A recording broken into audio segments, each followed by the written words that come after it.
with चिकू. तुम्हाला मी वेळात मसाले भात बनवायला दाखवेन. सर्वप्रथम आपल्याला आधी कुकर मध्ये तेल टाकून घ्यायचंय. नंतर जिरं मोहरी टाकायची.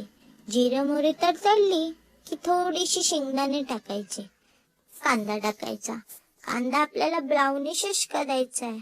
मग आपल्याला टमाटर टाकायचंय. कांदा ब्राउनिश कम झाले की आपल्याला त्यात बटाटो आणि मटर टाकायचे.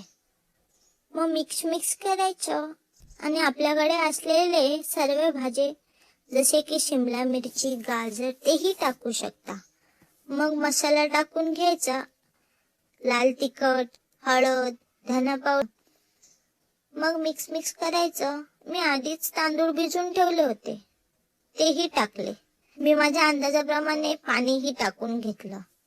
फडफडीत भात हवा असेल तर पाणी थोडं कमीच टाकायचं. माझ्या पप्पांनी मला एक आयडिया सांगितली होती. आपल्या हातांचे जे बोट असतात त्याचे 3 रेषापर्यंतच पाणी घ्यायचं, म्हणजे भात आहे ना एकदम फडफडीत होतो. नंतर कुकरचे 4-5 शिट्ट्या करून घ्यायचे. थंड झाल्यावर काढून घ्यायचं.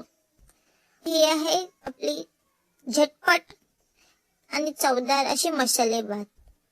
गाईस, कुक विथ चिकूला फॉलो करा, सबस्क्राईब करा आणि लाईक करा.